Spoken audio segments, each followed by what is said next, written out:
ہشام بن عروہ نے خبر دی، انہیں ان کے باپ عروہ بن زبیر نے، اور انہیں ان کی خالہ ام المومنین حضرت عائشہ صدیقہ رضی اللہ عنہا نے، کہ رسول اللہ صلی اللہ علیہ وسلم کو یمن کے 3 سفید سوتی دھلے ہوئے کپڑوں میں کفن دیا گیا، ان میں نہ قمیص تھی نہ عمامہ۔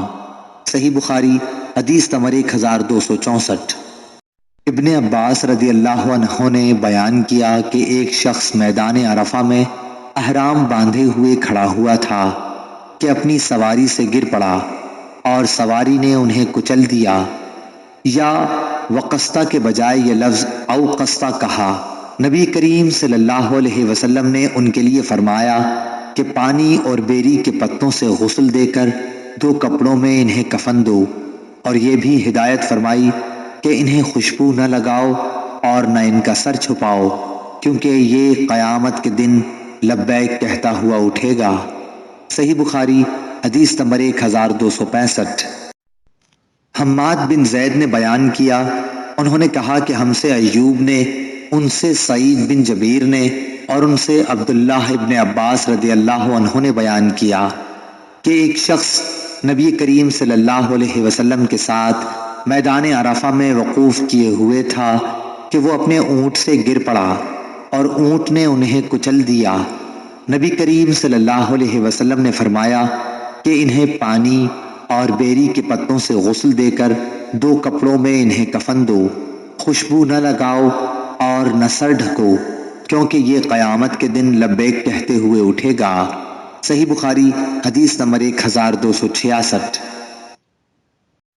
نافع نے عبداللہ بن عمر رضی اللہ عنہ سے بیان کیا کہ جب عبداللہ بن ابی منافق کی موت ہوئی تو اس کا بیٹا عبداللہ صحابی نبی کریم صلی اللہ علیہ وسلم کی خدمت میں آیا اور عرض کی کہ یا رسول اللہ، والد کے کفن کے لیے آپ اپنی قمیص عنایت فرمائیے اور ان پر نماز پڑھیے اور مغفرت کی دعا کیجیے۔ چنانچہ نبی کریم صلی اللہ علیہ وسلم نے اپنی قمیض غایت مروت کی وجہ سے عنایت کی اور فرمایا کہ مجھے بتانا، میں نماز جنازہ پڑھوں گا۔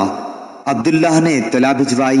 جب آپ صلی اللہ علیہ وسلم نماز پڑھانے کے لیے آگے بڑھے تو عمر رضی اللہ عنہ نے آپ صلی اللہ علیہ وسلم کو پیچھے سے پکڑ لیا اور عرض کیا کہ کیا اللہ تعالیٰ نے آپ کو منافقین کی نماز جنازہ پڑھنے سے منع نہیں کیا ہے؟ آپ صلی اللہ علیہ وسلم نے فرمایا کہ مجھے اختیار دیا گیا ہے، جیسا ارشاد باری ہے، تو ان کے لیے استغفار کر یا نہ کر، اگر تو 70 مرتبہ بھی استغفار کرے تو بھی اللہ انہیں ہرگز معاف نہیں کرے گا۔ چنانچہ نبی کریم صلی اللہ علیہ وسلم نے نماز پڑھائی۔ اس کے بعد یہ آیت اتری، کسی بھی منافق کی موت پر اس کی نماز جنازہ کبھی نہ پڑھانا۔ صحیح بخاری حدیث نمبر 1269۔ مالک بن اسماعیل نے بیان کیا، ان سے ابن عینہ نے بیان کیا، ان سے عمرو نے، انہوں نے جابر رضی اللہ عنہ سے سنا کہ نبی کریم صلی اللہ علیہ وسلم تشریف لائے تو عبداللہ بن ابی کو دفن کیا جا رہا تھا۔